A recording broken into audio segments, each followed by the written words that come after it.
أما بعد فقد قال الله الحكيم في خطابه المتين وقوله الحق. أعوذ بالله من الشيطان الرجيم. بسم الله الرحمن الرحيم.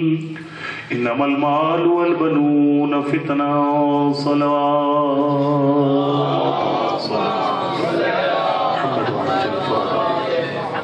نعرہ تکبیر، نعرہ رسالت، نعرہ حیدری، نعرہ حیدری، بر محمد علیہ بیت محمد صلوات پڑھ لیجیے.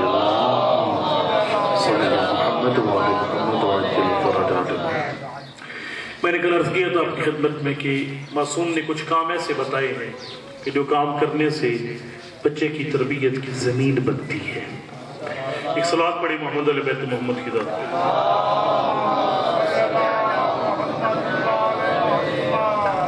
بچے کی تربیت کی زمین بنتی ہے کچھ کام کرنے سے، اور وہ ضروری ہیں کہ ماں باپ پہلے سے وہ کام کرے اور ان کا خیال بھی رکھے.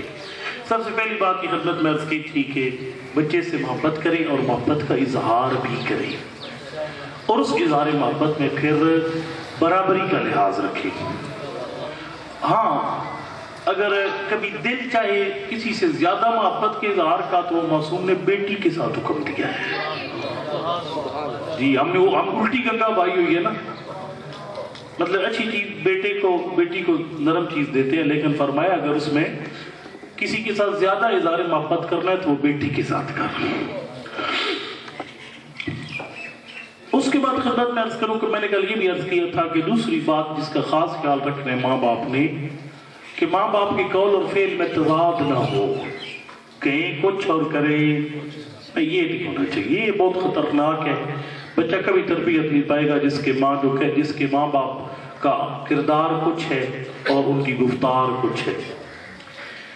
ایک مسئلہ عام طور پر ایسے مطلب ڈسکس کیا جاتا ہے، کہا جاتا ہے کہ بچوں کے ساتھ جھوٹ بولنا جائز ہے. میں آپ کو صاف صاف عرض کر رہا ہوں بچوں کے ساتھ جھوٹ بولنا شرعاً حرام ہے. یعنی جتنا بڑا گناہ ایک بڑے انسان بالغ عاقل بندے کے ساتھ جھوٹ بولنا ہے، اتنا ہی زیادہ گناہ بچے کے ساتھ جھوٹ بولنے کا بھی ہے. میں اگر فرض کریں مولانا صاحب کے ساتھ جھوٹ بولتا ہوں میں نماز نہیں پڑھا سکتا، اسی طریقے سے اگر اپنے بچے سے جھوٹ بولو گا تب بھی میں نماز نہیں پڑھا سکتا. گناہ کبیرہ ہے. آپ بچے کے ساتھ بولیں جھوٹ تب بھی گناہ کبیرہ. اور دیکھیں نا بعض گناہ ایک عجیب و غریب قسم کے ان کے اثرات ہوتے ہیں. بعض گناہ کے وہ بہت ہی گہرے اثرات رکھتے ہیں.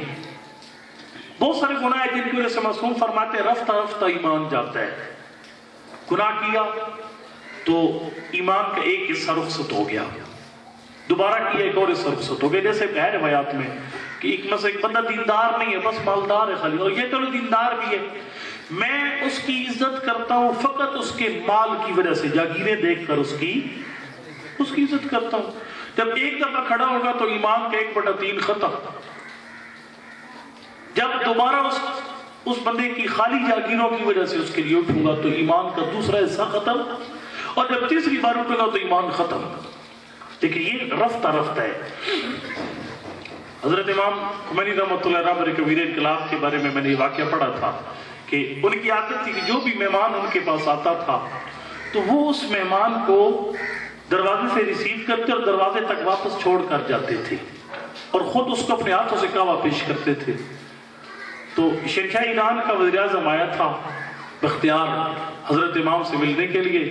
امام خمینی رحمۃ اللہ علیہ نے استقبال کیا اور وہیں بیٹھے بیٹھے الوداع کر دیا، اور وہاں پر ایک جملہ کہا تھا کہ یہ وزارت عظمیٰ کو گھر رکھ کے جس دن آئے گا اس دن میں تیرے دروازے تک چھوڑنے جاؤں گا.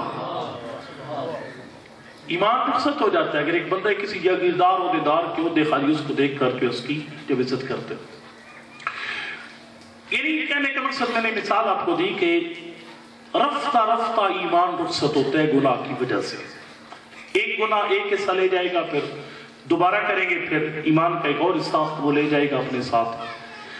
اور اسی وجہ سے وہ مسلم کا سامنے فرمان لکھا ہوا آپ نے پڑھا کو نہیں ہوگا، بڑا مزے کا وہ امام رضا علیہ السلام کا فرمان کہ لا تدعوا اتکالا علی حب آل محمد آل محمد کی محبت کے آسرے پر عمل نہ چھوڑنا، اس لیے کہ یہ محبت باقی عمل کی وجہ سے رہتی ہے، آتی ہے، باقی رہتی ہے نیک عمل کے اس سلے میں اور اس کے نتیجے میں، اور یہ محبت اگر جاتی ہے تب بھی انسان کے برے کردار کی وجہ سے۔ یہ کوئی ایک حدیث نہیں ہے، یہ اصول کافی میں پورا، اس میں وسلشیہ میں پورا چیپٹر ہے۔ کتاب الایمان میں فرمایا لا یکون الایمان الا بالعمل ولا یبقى الایمان الا بالعمل، فرمایا اگر تیرے دل میں ایمان کا نور آتا ہے وہ بھی کسی عمل کی وجہ سے آتا ہے، اور اگر باقی رہتا ہے تب بھی کسی عمل کی وجہ سے باقی رہتا ہے۔ لہذا ہمیں اس بات کا خیال رکھنا چاہیے، ہمیں یہ نہیں کہنا چاہیے کہ ہم مولا علی کے عقدار ہیں تو یہ محبت ہمیں پار لگائے گی، محبت بالکل نجات دے گی۔ بڑے پیارا جملہ ہے تو نبی صلی اللہ علیہ وسلم کا حکم میں فرما رہے تھے، ہاں اہل بیت کی محبت ہے وہ بالکل جنت کی ٹکٹ ہے، رسید ہے جنت جانے کی، بشرطے کہ قیامت کے دن تک جنت انسان کے دل میں حقیقی محبت باقی رہی۔ جس کے پاس محبت ہوگی اس کو جنت لے جائے گی، لیکن فرمایا اتنی گناہ نہ کرنا جو محبت کے نور کو دل سے ختم کر دے۔ رفتہ رفتہ اس میں دیکھوں گا اگر موضوع میرا جلدی ختم ہو گیا تو آخری 2 دن خیر محبت اہل بیت کے بارے میں گفتگو کر دوں۔ کہنے کا مقصد میرا یہ تھا کہ گناہ کی وجہ سے رفتہ رفتہ ایمان رخصت ہوتا ہے، اہل بیت کی محبت دل سے آہستہ آہستہ رخصت ہوتی ہے، سٹیپ بائی سٹیپ تدریجاً۔ لیکن فرمایا جھوٹ وہ گناہ ہے، انسان جیسے ہی جھوٹ کا ارادہ کرتا ہے پہلے دل سے ایمان رخصت ہوتا ہے، بعد میں جھوٹ بولتا ہے۔ المؤمن لا یکذب، مومن جھوٹ نہیں بولتا، معصوم نے فرمایا۔ کسی نے کہا مولا ہم نے کئی بندے دیکھے وہ آپ کو ماننے والے صاحبان ایمان ہیں پھر بھی جھوٹ بولتے ہیں، آقا نے فرمایا ان کے جھوٹ بولنے سے پہلے ایمان رخصت ہو جاتا ہے۔ جھوٹ بولنا کوئی اچھی بات نہیں ہے، بہت بری بات ہے، بہت بری بات ہے۔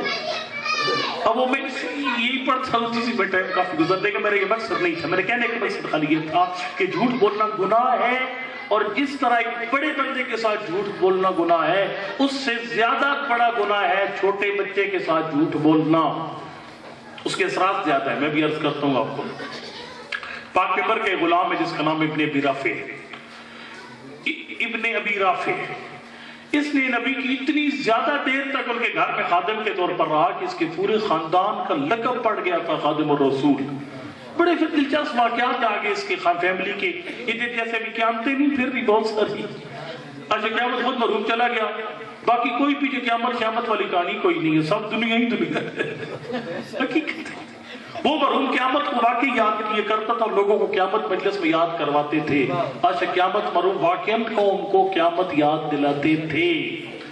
اب پیچھے جو چھوڑ گیا وہ سب دنیا ہی دنیا ہے، ٹھیک ہے، قیامت کوئی نہیں ہے۔ اب وہ دنیا ہے وہ یہی کچھ ہے کہ ما یا الا حیاتنا الدنیا، کچھ بھی نہیں ہے سوائے بس دنیاوی زندگی کے، انما نموت و نحیا، بس کوئی نہ آگے کو آخرت ہے، وہ آخرت والی کہانی کو جو خود قیامت ساتھ ہی لے گئے تھے، لیکن پورے خاندان کا نام قیامتی بن گیا، ٹھیک ہے۔ اسی طریقے سے یہ ابن ابی رافع تھا، اس کی پوری نسل کا نام خادم الرسول پڑ گیا تھا، اس کے پوتے پڑ پوتے سب۔ خود بھائی جانتے ہیں ایک ادھر ہمارے ساتھ مدینہ العلم میں ایک رہتے تھے سید انڈیا کے، ان کا نام تھا ابقاتی۔ ابقاتی اس لیے نام تھا کہ ان کے جو پردادا تھے انہوں نے اس کا جواب دیا تھا، یہ تحفہ اثناعشریہ جو کتاب لکھی تھی نا محدث دہلوی نے، اس کا جواب دیا تھا ابقات الانوار، اور یہ جواب الغدیر سے پہلے آیا تھا۔ یعنی علامہ امینی کی الغدیر بعد میں آئی، ابقات الانوار انڈیا سے پہلے لکھ دی گئی تھی۔ یہ بھی خود ایک داستان ہے، بڑی محنت ہے ان لوگوں کی، بڑی محنت ہے۔ کئی دفعہ کہا جاتا ہے کہ علماء نے کیا کیا ہے اس انڈیا اور پاکستان میں مذہب کو پھیلانے کے لیے، یہ شیعت میں علماء نے کیا کیا، یہ تو اب آئے ہیں تقریباً انقلاب اسلامی ایران کے آگے پیچھے یہ لوگ آئے ہیں جناب، اس سے پہلے بھی جو متحدہ ہندوستان میں علماء کی خدمات موجود ہیں۔ یہ جو میر احمد حسین لکھنوی ابقات الانوار کے جو مصنف ہیں، انہوں نے خالی اس حضرت امیر کی خلافت بلا فصل کو ثابت کرنے کے لیے 18 جلدوں پہ کتاب لکھی ابقات الانوار، اور اس میں پوری دنیا کا سفر کیا، سعودیہ کے ایک پتہ چلا ایک سعودی شیخ کے پاس ایک کتاب ہے جس میں حضرت امیر کی خلافت بلا فصل کا ثبوت موجود ہے اور وہ ہاتھ کی لکھی کتاب ہے، خالی اس کے پاس ہے اور کائنات میں کسی لائبریری میں موجود۔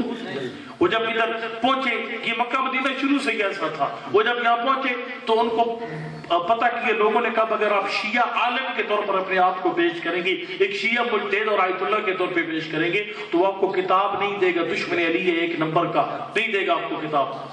کیا کروں؟ انہوں نے کہا تم اپنے یہ امامہ وغیرہ اتارو اور ایک عام انڈین کے طور پر کہو کہ مجھے ملازمت چاہیے آپ کے گھر میں۔ اس نے قبول کر لیا تھا، بطور ملازم قبول کر لیا، ایک آیت اللہ اور مجتہد کو بطور ملازم اپنے گھر میں قبول کر لیا، اور ہمارے ممبر سے ان کو گالیاں دی جاتی ہیں کہ جو علی کی خلافت بلا فصل کو ثابت کرنے کے لیے، ہاں وہ آیت اللہ جس کے ہاتھ چومتے تھے لوگ انڈیا میں، جس کی لوگ تقلید کرتے تھے، مرجع تقلید تھے میر احمد حسین لکھنوی، اور علی کی خلافت کو ثابت کرنے کے لیے وہ ملازم بن گئے اس کے گھر میں، اور آج نام نہاد ولایت کے چیمپئن ان کو بھی گالیاں بکتے ہیں۔ یہ خلافت بلا فصل ثابت کرنے کے لیے اس کے گھر ملازم بن گئے، کہا میں انڈیا سے آیا ہوں اور مجھے ملازمت چاہیے۔ اس نے کہا ٹھیک ہے آپ میرے گھر میں یہ ایک خانسامہ کے طور پہ کام کریں۔ اس کے گھر کے کام کیا کرتے تھے، جب وہ سعودی شیخ چلا جاتا تھا اس کی لائبریری میں جا کر حوالے لکھنا شروع کر دیتے۔ جب سارے حوالہ جات لکھ چکے اس کتاب میں سے تو پھر شپ کے ذریعے واپس چلے، کہا میں اپنے وطن واپس جانا، تو دو تین مہینے میں نے سنا لگے، اتنا ٹائم لگا تھا ان کو وہ کتاب ڈھونڈتے پھر اس میں سے نوٹ کرتے ہوئے۔ پھر جب وہاں سے جانے لگے تو شپ میں جب بیٹھے تو ایک طوفانی لہر اٹھی سمندر سے، جس نے وہ جس بکسے میں چھوٹے لکڑی کے ڈبے میں رکھے تھے کاغذ، وہ سارے کا سارا اٹھا کر سمندر میں پھینک دیا۔ انہوں نے وہیں سے فرمایا یا علی میں اپنے ذاتی کام سے تو نہیں آیا تھا، کام تو آپ کا تھا۔ پھر ایک لہر اٹھی جس نے وہ ڈبہ اٹھا کر دوبارہ کشتی کے اندر پھینک دیا۔ اب پریشان ہے کہ ظاہر ہے سیاہی تھی، پانی نے دھو دیا ہوگا کاغذات کو، لیکن جب اندر سے ڈبہ کھولا گیا پانی موجود ہے، کاغذ خشک ہے۔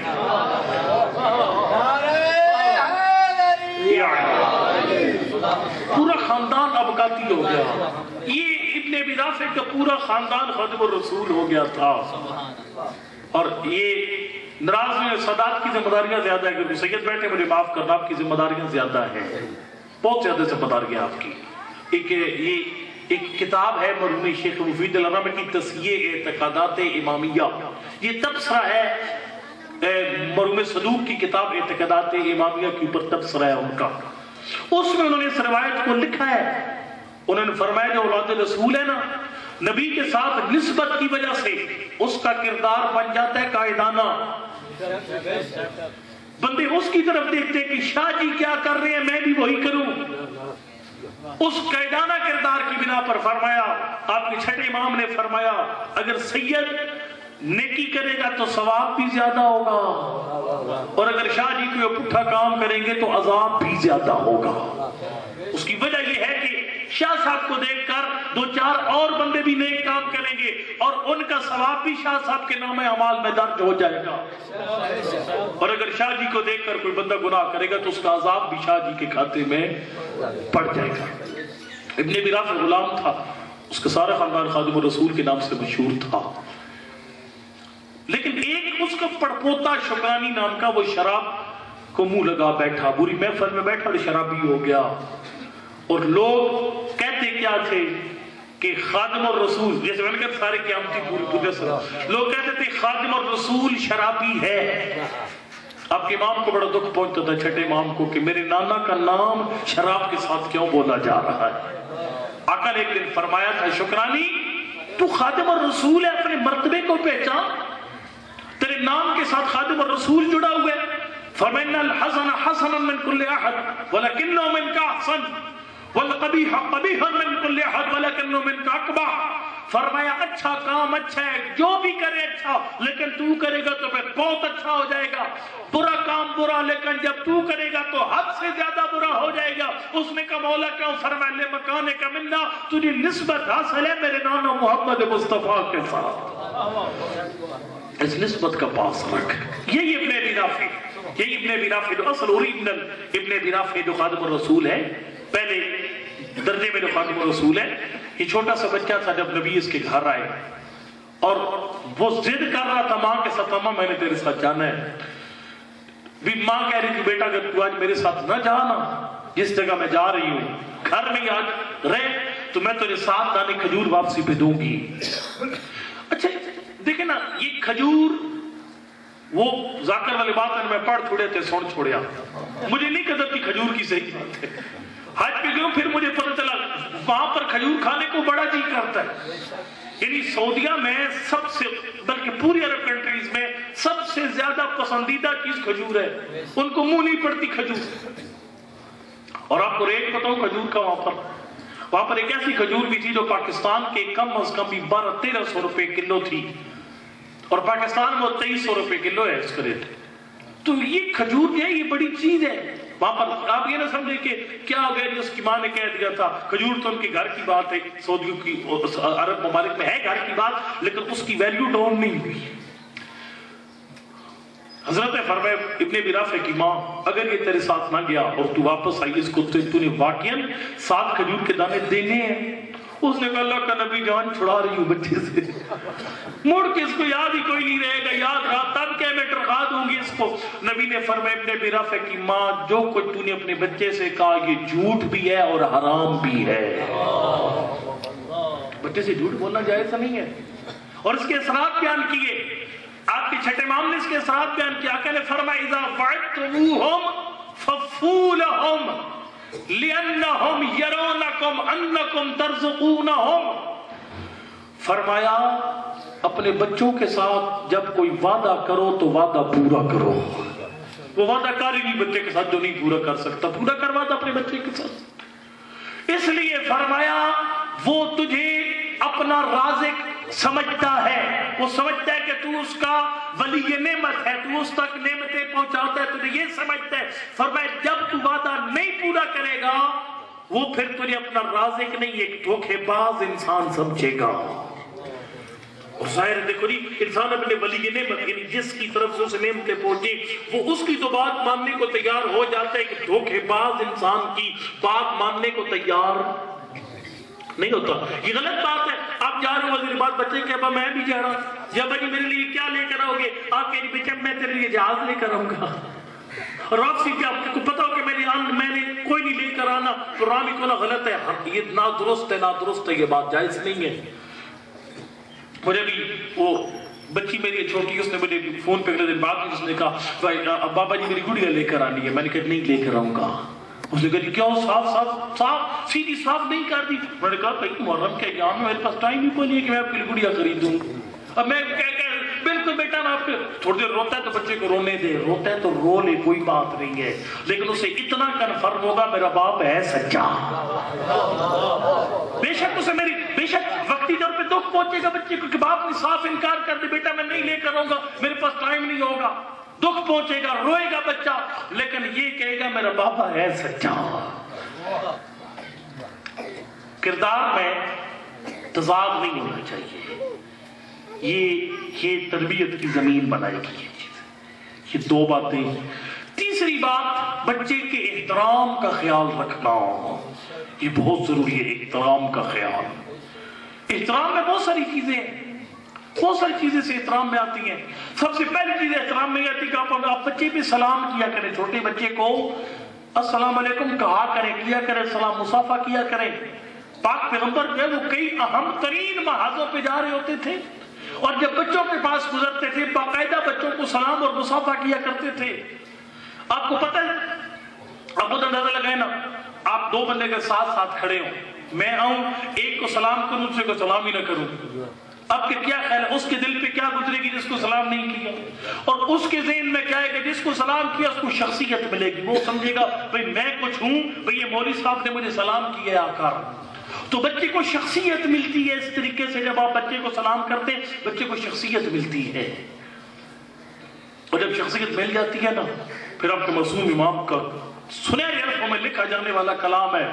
آقا نے فرمایا من کرمت علیہ نفسو جب تو اپنے بچے کو عزت دے گا، مقام دے گا اپنے بچے کو، اس کی ریسپیکٹ کرے گا اپنے بچے کی، فرمایا اس کو ایسی شخصیت ملے گی من کرمت علیہ نفسہ لم یہنھا بالمعاصی، فرمایا جس بچے کو پتہ چل گیا کہ میرا باپ میری اتنی عزت کرتا ہے، فرمایا وہ پھر باپ کی نافرمانی کر کے اپنی توہین نہیں کرتا۔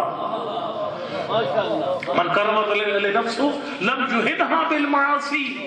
حضرت یوسف نے کیا کہا تھا، زلیخا کو کیا کہا تھا کہ زلیخا نے دعوت دی تھی برائی کی، فرمایا تھا ان ربی احسن مثوایا، فرمایا تھا میرے اوپر پروردگار نے مجھے اتنا اونچا مرتبہ دیا، یہ کام کر کے اپنا مرتبہ گنوا دوں۔ جس کو اپنے مقام کا ادراک ہوتا ہے نا کہ میں کیا ہوں، وہ پھر کبھی اپنے آپ کو ذلیل نہیں کرتا پست کام کر کے۔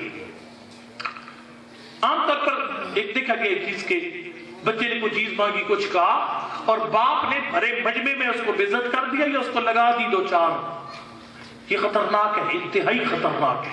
آپ نے بچے کے ساتھ جو بھی کرنا ہے بچے کو آپ الگ سے اس کو جو مرضی ہے کہہ لیں، بلکہ میں تو ایسے فقہا کو جانتا ہوں جنہوں نے بچے کو مارنے کو شرعاً ناجائز قرار دیا ہے، ناجائز قرار دیا ہے، اور وہ بچہ جو بڑا ہو کر اپنے باپ سے مطالبہ کر سکتا ہے کہ بابا اس وقت آپ نے مارا تھا، انگلیوں کے نشان بنے تھے، اتنی دیت بنتی ہے، مجھے دے دیت اتنی۔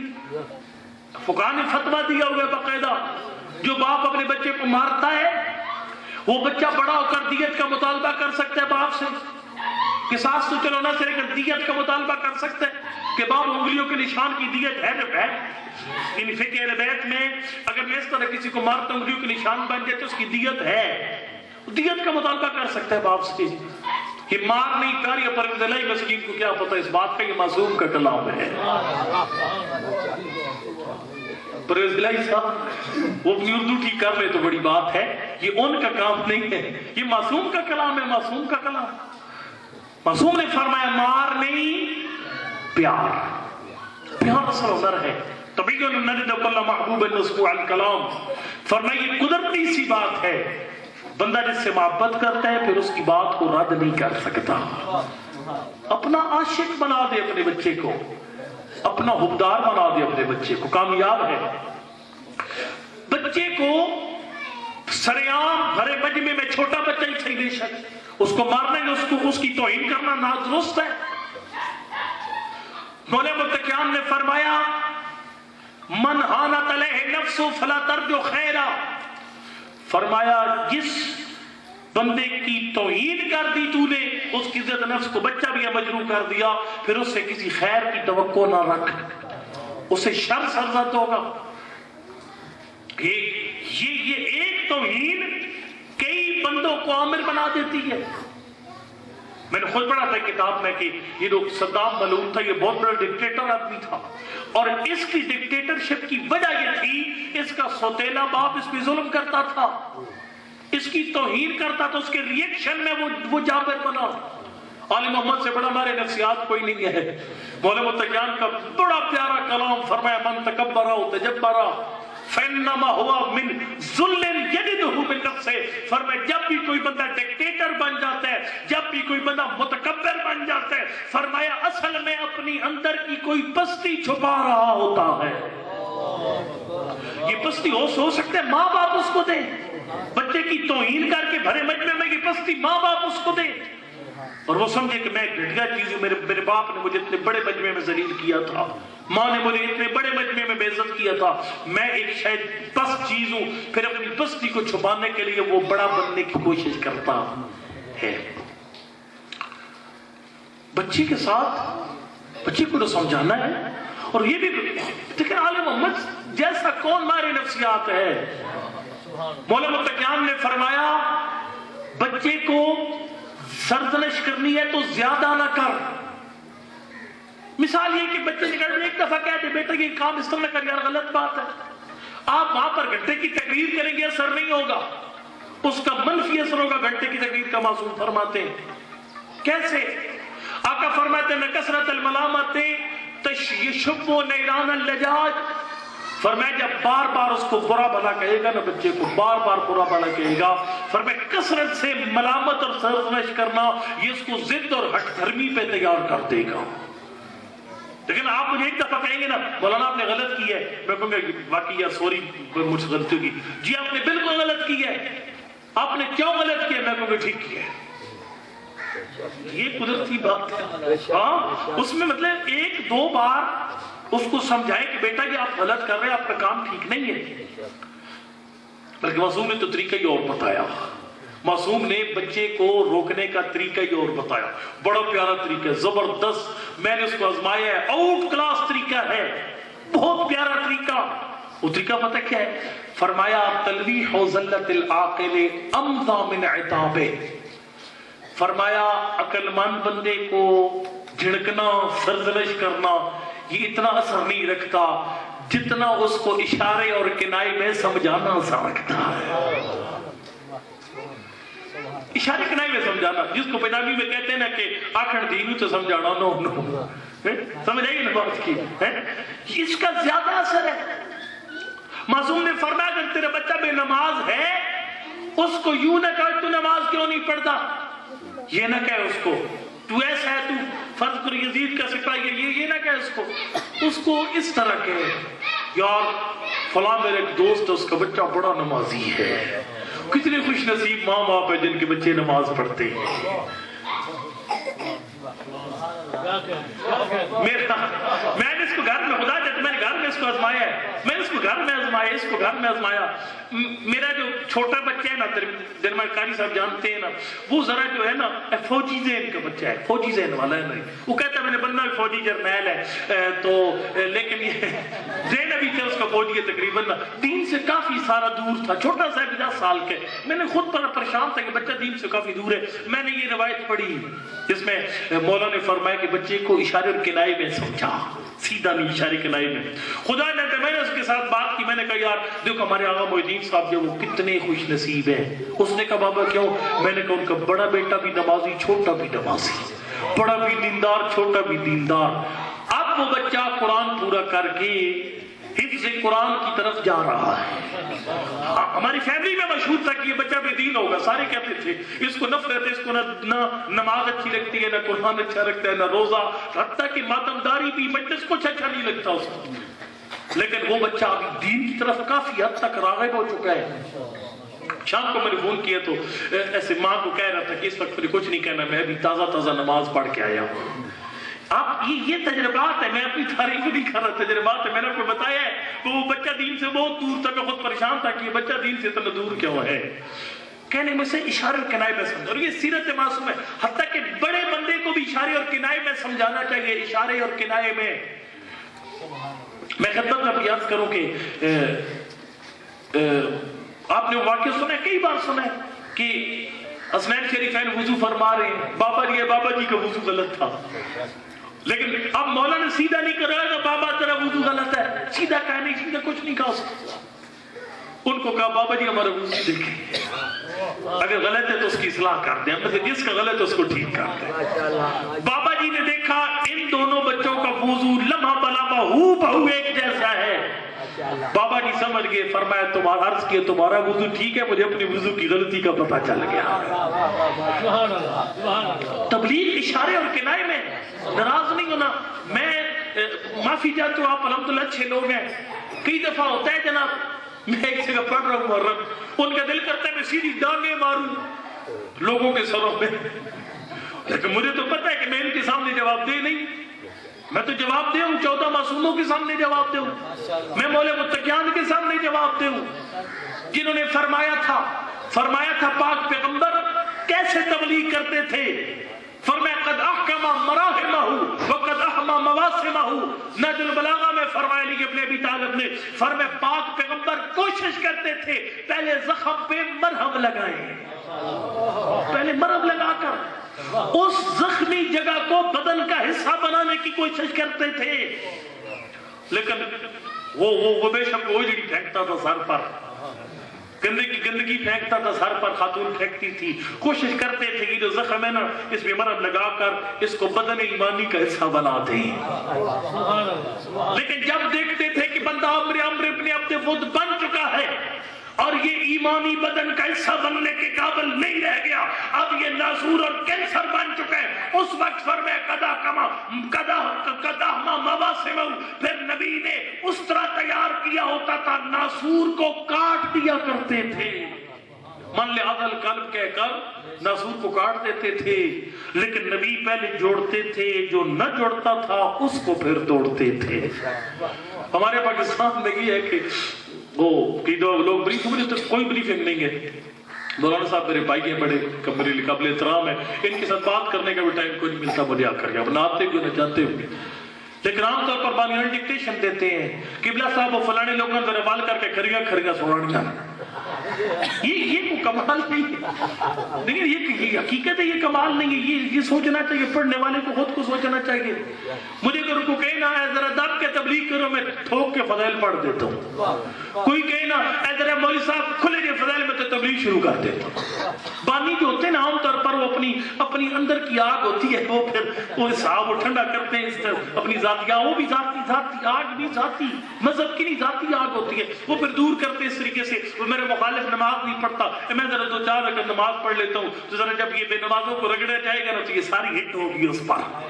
یہ کوئی بات نہیں ہے، نیت المومن خیر من عملہ ونیت المومن شر من عملہ، حدیث ہے، فرمائے اس مومن کی نیت اس کی عمل سے بہتر، اور مومن کی بری نیت اس کی عمل سے بھی بڑا گناہ ہے۔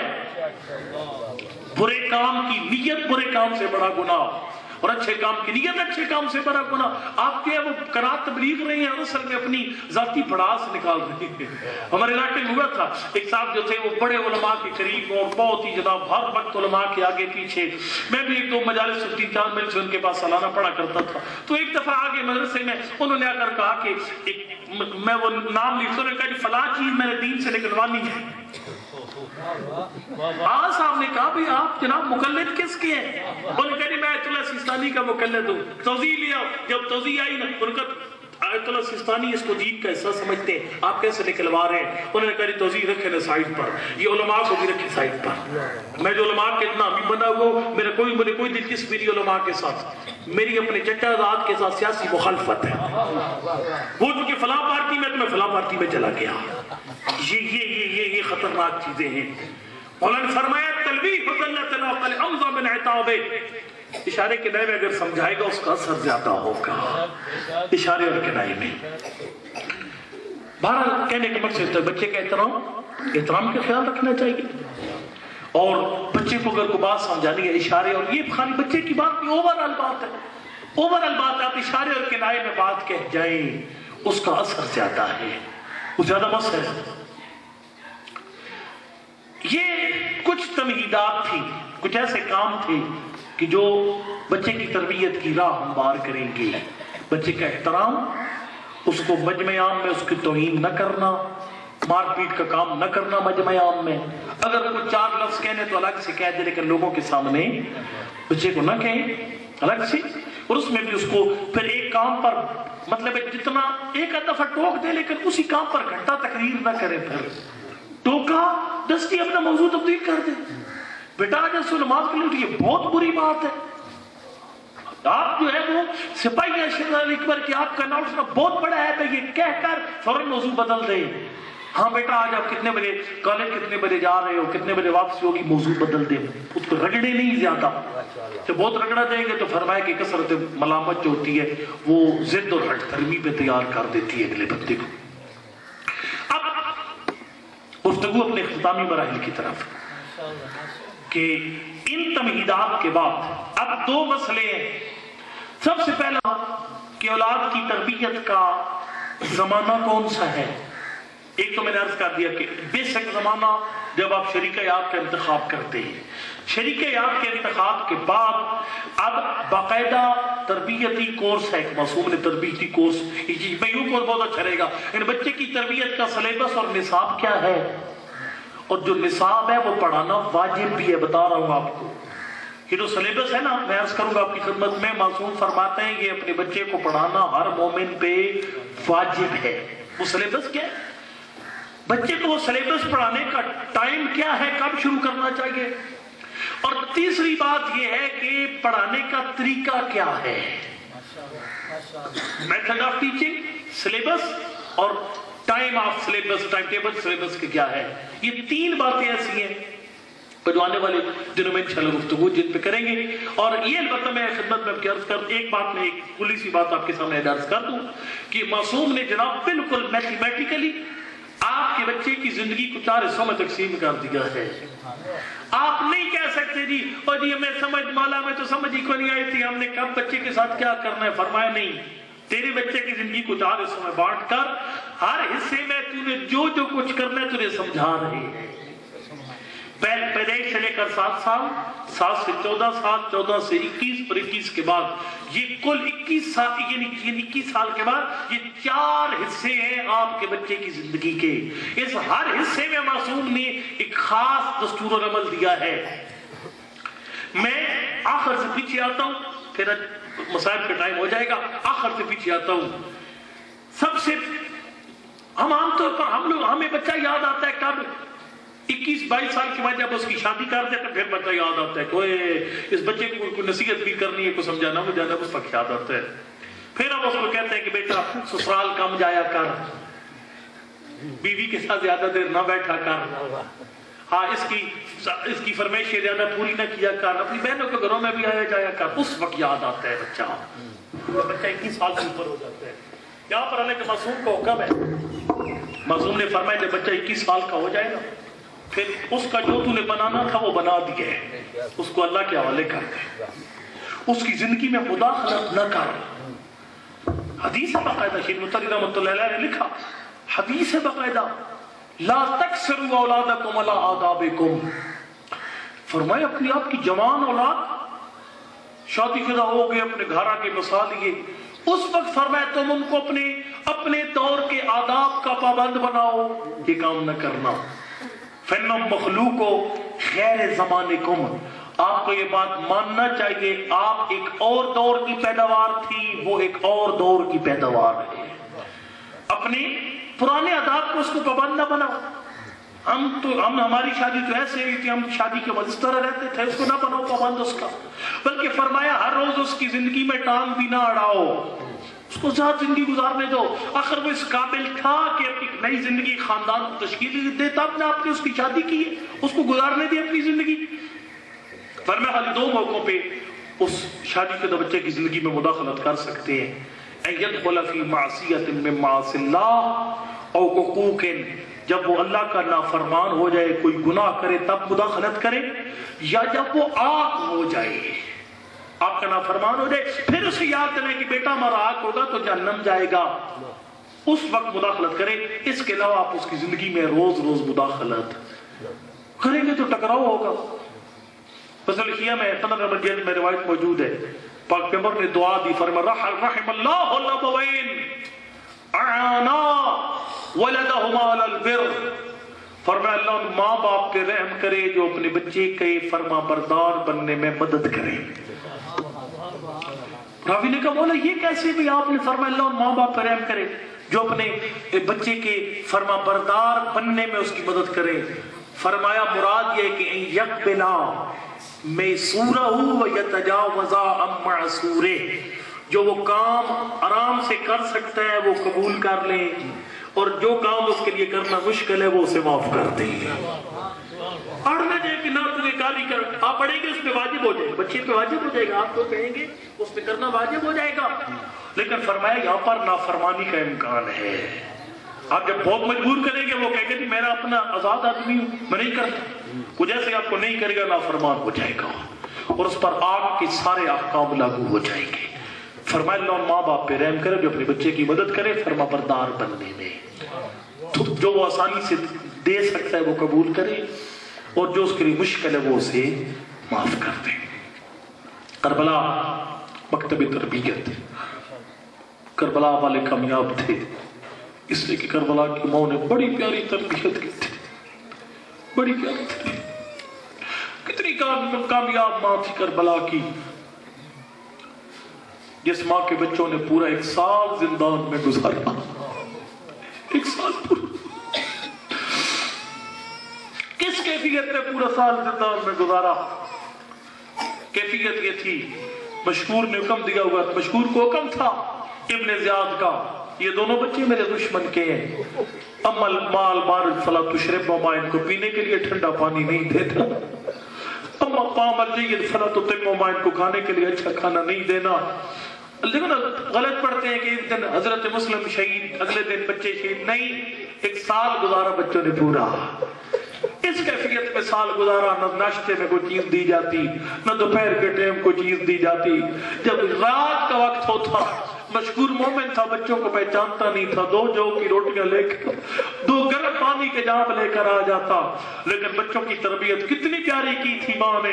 بچوں نے ایک دن مل کر فیصلہ کیا ہم روزہ رکھتے ہیں، روز ابو مفید کہتے ہیں سارا سال روزے کی حالت میں بچوں نے گزارا، اللہ اکبر، افطار کا ٹائم ہوتا، سحری میں کوئی چیز نہ کھاتے نہ پیتے بچے، افطار کے ٹائم پر 2 گرم پانی کے جام 2 جو کی روٹیاں پیش کی جاتی۔ میں تو کہتا ہوں مومن یہی رونے کے لیے کافی ہے۔ تقریباً 3-4 سال پہلے کی بات ہے، پاکستان ٹیلی ویژن نے پران ٹیلی کاسٹ کیا تھا میرے چھوٹے بچے کا پہلا روزہ، اس میں پی ٹی وی والی ٹیم کو کال کرتے تھے لوگ پورے پاکستان سے کہ میرا بچہ 7 سال کا 8 سال کا روزہ رکھ بیٹھے، آپ میرے گھر تشریف لائیں۔ وہ قرآن دازی کر کے کسی کے گھر پہنچ جاتے، بندہ کہتا میں دیہڑی کا مزدور ہوں، آج مجھے کام نہیں ملا، آج 1 روپیہ بھی میرے گھر میں نہیں تھا، لیکن میرے چھوٹے بچے نے ضد کر کے روزہ رکھ لیا۔ پہلی مرتبہ میرے بچے نے گرمی کے ماحول میں روزہ رکھا ہے، میں نے ہمسائے سے ادھار لے کر اپنے بچے کے لیے میٹھے میٹھے شربت تیار کر دیے ہیں، 7 قسم کے کھانے دسترخوان پہ سجا دیے ہیں۔ میں کہوں گا کربلا کے یتیموں کی ماں اتنی پیاری تربیت جو کی تھی اپنے بچوں کی، عبادت پروردگار کا عاشق جو بنایا تھا، لیکن آ کر دیکھتی کوفہ کے زندان میں افطار کا ٹائم ہے، سارے دن کی بھوک اور پیاس، اجر کمال اللہ، لیکن افطار میں کیا ملا تیرے بچوں کو؟ 2 جو کی روٹی، 2 گرم پانی کے جام۔ پورا سال گزر گیا، 1 سال کے بعد جب آیا نا مشکور حسب معمول گرم پانی کا جام اور جو کی روٹیاں لے کر، چھوٹے شہزادے نے کہا مشکور آج تجھے ہمارے کچھ سوالوں کے جواب دینا پڑے گے۔ شہزادہ کیسا سوال؟ سب سے پہلا سوال اتعرف جعفر ابن ابی طالب، کہ جعفر ابن ابی طالب کو جانتا ہے؟ کہتے کیوں نہ جانوں نے اللہ کی ذات جنت میں 2 پردے رکھے ہیں۔ پھر کہا تعرف عقیل ابن ابی طالب، کہ حضرت عقیل کو جانتا ہے؟ کہتے کیوں نہ جانوں، وہ تو ابو طالب کے لخت جگر ہیں۔ آخر میں کہا تعرف علی ابن ابی طالب، کہ علی ابن ابی طالب کو جانتا ہے؟ کہتے کیوں نہ جانوں، وہ تو میرا پہلا امام ہے۔ اللہ جانتا ہے، اس نے کہا نا علی میرا پہلا امام ہے۔ چھوٹا شہزادہ روتا روتا زمین پہ بیٹھ گیا، مشکور ہو کے کہتا ہے بچہ مجھے اتنا بتا تو رشتہ کیا رکھتا ہے علی کے ساتھ، تیرا تعلق کیا علی کے ساتھ؟ پہلے 2 ناموں پہ تو نہیں رویا، میں نے علی کو امام کہا، تیری آنکھوں سے آنسو جاری ہو گئے۔ بچے نے کہا مشکور ہم اسی علی کے نواسے، اجر کمال اللہ، مسلم کے یتیم ہے، اسی علی کے نواسے ہیں۔ اللہ جب قدموں پہ ذرا معافی مانگی، مدت کے بعد ٹھنڈا پانی پلایا، اچھا کھانا کھلا کر قافلے کے پیچھے روانہ کی، نہیں تھکاتا میں آپ کو۔ رات کو اپنے قاتل کے گھر مہمان بنے، قاتل اپنے بستر پہ آرام سے سویا رہا، بچے ستون کے ساتھ بندے رہے۔ فجر کی نماز کا وقت قریب ہوا، ایک اپنے ایک جوان بیٹا ساتھ لیا، ایک سیاہ فام غلام اپنے ساتھ لیا، چلا دریا فرات کے کنارے۔ بچوں نے اس غلام کو بھی جہنم سے بچا دیا، اس کے جوان بیٹے کو بھی جہنم سے بچا دیا۔ جب غلام آگے بڑھا نا، بچے رو کے کہتے ہیں جوان حبشی غلام تیری شکل ہمارے نانا کے مؤذن بلال سے ملتی ہے، تو بلال کا رشتہ دار معلوم ہوتا ہے۔ رو کے کہتے ہیں من انتما، تم کون ہو؟ فرماتے نحن ذریت رسول اللہ، ہم آل رسول ہیں، مسلم کے یتیم ہیں۔ قدموں پہ گرا، معافی مانگ کے دریا عبور کر کے چلا گیا۔ پھر جوان آگے بڑھا، بچے رو کے کہتے جانتے ہیں قسیم النار والجنہ کون ہے؟ ہمارے نانا علی کو کیا منہ دکھائے گا ہمارے خون سے ہاتھ رنگین کر کے؟ معافی مانگ کے دریا عبور کر کے چلا گیا۔ میں سارا مضمون چھوڑ دیا، آخر میں ظالم آگے بڑھا، ہاتھ میں تلوار، آگے 2 پیاسے سہمے ہوئے تنہا بچوں نے جان بچانے کی 5 کوششیں کی۔ میں نے 5 نہیں خالی ایک نظام سے بیان کرنی ہے۔ میں اپنی ماں بہن سے درخواست کروں گا پردے کا خیال رکھا کر، اور میرے جوان بھائی اپنی آنکھ میں حیا پیدا کرو، میرے بزرگ نماز کا خیال رکھا کر۔ یہ پردہ، یہ نماز، یہ حیا، یہ آل محمد تجھ اور مجھ تک پہنچاتے پہنچاتے اتنے غریب ہو گئے تھے۔ بابا کا نام امیر مسلم ہے، نانا کا نام امیر المومنین ہے، لیکن بچے اتنے غریب ہو گئے تھے۔ اپنے قاتل کی منت کر رہے تھے، ظالم ہمیں مار نہیں، ہمیں کوفہ کے اس بازار میں لے جا جس بازار میں غلام اور کنیزیں فروخت کیے جاتے ہیں، تو ہمیں غلام بنا کے بیچ دینا، تجھے دنیا کا مال مل جائے گا، ہماری اماں کے بال نہ کھلوا۔ اجرکم اللہ۔ لیکن ظالم نے کہا نہیں بچوں، تمہارے سر پہ ابن زیاد نے نام کا اعلان کر رکھا ہے، تمہارے سر پیش کر کے میں ظالم سے نام لینا چاہتا ہوں۔ بچوں نے کہا تو نے مارنا ہے، ہم نے مارا جانا ہے، ہماری کوئی ایک خواہش پوری کر دے، آخری خواہش۔ کہ بچوں آخر میں جو خواہش بھی کرو گے پوری ہوگی۔ اگر ہوتا تیرا اور میرا بچہ خدا نہ خواستہ اور قاتل کہتا آخری خواہش جو مرضی ہے مجھ سے پوری کروا لے، بچے نے تو نہیں کہنا تھا۔ ایک دفعہ ٹیلی فون پہ میری ماں سے میری بات کروا تھی، ایک دفعہ مجھے میرے بابا سے ملوا دے، میری بہنوں سے ملوا دے، لیکن توحید شناس بچوں نے نہ اپنے بابا کی قبر پہ جانے کی خواہش ظاہر کی، نہ اپنی ماں سے ملنے کی بات کی، نہ اپنی بہنوں سے ملاقات کی خواہش کا اظہار کیا، بس اتنا کہا ظالم 2 رکعت نماز پڑھنے کی اجازت۔ ظالم نے کہا بچوں فائدہ دیتی ہے تو پڑھ لو۔ دریائے فرات ٹھاٹھے مار کے بہ رہا تھا، ساقی کوثر کے نواسوں میں، دریاؤں کے مالک علی کے نواسوں نے بہتے دریا کے کنارے تیمم کیے، یہ موضوع روایت خاموش ہے۔ اب کام کرے قبر کی پہلی رات ہو، تیری اور میری قبر میں میرا ایمان ہے۔ حضرت مسلم تشریف لائے گئے، آپ کے جتنے مرحوم ہیں، میرے اپنے والد صاحب، میری والدہ صاحبہ، سب کی قبروں میں آج کی رات حضرت مسلم تشریف لائے گئے۔ میں نے کہا آیت اللہ کی کتاب میں پڑھا، تشریف لائیں گے حضرت مسلم، آیت اللہ فاطمی آنکھوں میں پڑھ رہے تھے، تشریف لائیں گے حضرت مسلم۔ ہمارے مرحوم عرض کریں گے آپ کا کیوں تکلیف فرمائیں گے دیکھو میرے بچوں کی شہادت کی مجلس پڑھی جا رہی تھی جام بالا میں، اس مجلس کے دوران اس مجلس میں تیرا بھائی موجود تھا، تیرا بیٹا موجود تھا، تیری بیٹی، تیری بہن، تیری نواسی موجود تھی، سب نے مل کر میرے ڈرے ہوئے بچوں کی غربت پہ سلام کیا، میرے نمازی بچوں پہ سلام کیا۔ میں مسلم السلام کا جواب دے رہے تیری قبر میں آگے السلام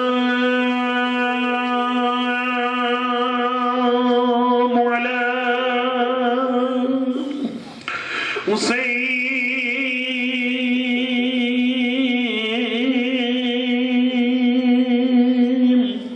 وعلی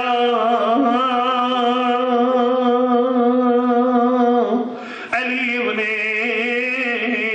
الحسین وعلی اولاد الحسین لا سیما ولدی مسلم ابن عقیل۔ میرا بھائی دریائے فرات کا کنارہ ہے، جو چھوٹے چھوٹے نمازی نماز کی تیاری کر چکے، نماز عشق کی تیاری کر چکے ہیں، زندگی کی آخری نماز کی تیاری۔ اللہ اکبر، بسم اللہ الرحمن الرحیم، الحمدللہ رب العالمین۔ میں کہوں گا میرے اللہ تیرے گھر میں بڑے بڑے ولیوں نے نمازیں پڑھی، بڑے بڑے نبیوں نے نمازیں پڑھی، لیکن پروردگار کہ کسی نبی کو ایسے ماحول میں نماز پڑھتے ہوئے دیکھا۔ میرا اللہ کھانے کھا کے، ٹھنڈے پانی پی کے، مسجد کے پرامن ماحول میں کہنا الحمدللہ رب العالمین، یہ اور منزل ہے۔ لیکن 2 یتیموں کا قاتل کی تلوار کے سائے تلے کہنا الحمدللہ۔ اللہ اکبر، تھک نہیں، بس 2 جملے میرے باقی رہ گئے ہیں۔ آپ دیر سے گھر آتے ہیں، مسجد نہیں جاتے، گھر میں نماز پڑھنے لگ جاتے ہیں۔ آپ مصلی پہ نماز پڑھتے ہیں، چھوٹا بچہ نکال ہوتا ہے، باپ کو نماز پڑھتے ہوئے دیکھ کر بچہ زمین پہ نماز پڑھنا شروع کر دیتا ہے۔ اللہ کرے میں یہ جملہ تیرے سامنے پڑھ لوں۔ جب ماں یہ منظر دیکھتی ہے، ماں سے برداشت نہیں ہوتا، گھر کے اندر جاتی ہے، کپڑا اٹھا کے لے آتی ہے، کوئی مصلی اٹھا کے لے آتی ہے، رو رو کے کہتی ہے میرا لال گرم زمین پہ نماز نہ پڑھ۔ میں کہوں گا کربلا کے یتیموں کی ماں، دریائے فرات کا کنارہ ہے، بی بی تیرے پیاسے لال گرم زمین پہ آخری جملہ ختم ہو گئی، میرے حصے کی مجلس ہاتھ اٹھا دعا کے لیے، میرے اللہ مجھے نہیں پتا یہ مومن تیرے گھر میں کیا مانگنے آئے، مجھے نہیں پتا کون سا مومن اولاد مانگنے آیا، مجھے نہیں پتا کون سا مومن بیمار کی شفا مانگنے آیا، مجھے نہیں پتا کون سا مومن روزگار مانگنے آیا، میرے اللہ کسی مومن کو خالی ہاتھ نہ اٹھا، تجھے اس دعا کا واسطہ جو نماز کے آخر میں دونوں شہزادوں نے مل کے مانگی، سنے گا دونوں بچوں کی آخری دعا کیا تھی؟ چھوٹے چھوٹے ہاتھ آخری مرتبہ خالق کی بارگاہ میں اٹھے، یا احکم الحاکمین احکم بیننا و بینہم بالحق، یعنی بہترین فیصلہ کرنے والی ذات ہمارے درمیان اور ظالم کے درمیان فیصلہ فرماؤ۔ میرا بھائی کیا ہوا فیصلہ؟ عید کا دن ہو، کوئی مسلمان بھی ایک حیوان کے سامنے دوسرے کو ذبح نہیں کرتا، لیکن دریائے فرات کا کنارہ ہے، چھوٹا دیکھ رہے بڑے کے گلے پہ خنجر کا وار ہو گیا، ظالم کو انعام کا لالچ تھا، سر سنبھالنے لگ گیا، جب مڑ کے دیکھا تو چھوٹا شہزادہ موجود نہیں تھا، یہ چھوٹا بچہ کدھر گیا؟ دریا پہ چلا گیا، نہیں میرا محترم جان بچانے کے لیے جنگل چلا گیا، آخری جملہ جان بچانے کے لیے جنگل چلا گیا، نہیں میرا محترم یہ چھوٹا شہزادہ کدھر گیا؟ جس مقام پہ بڑے کا لاشا تڑپ رہا تھا، چھوٹے نے اپنے آپ کو بڑے کے لاشے پہ گرا دیا، رگوں کا خون اپنے چہرے پہ لگانا شروع کر دیا، کذال کا جتی رسول اللہ، اور میرا بھیا تیری شہادت کا گواہ بن کے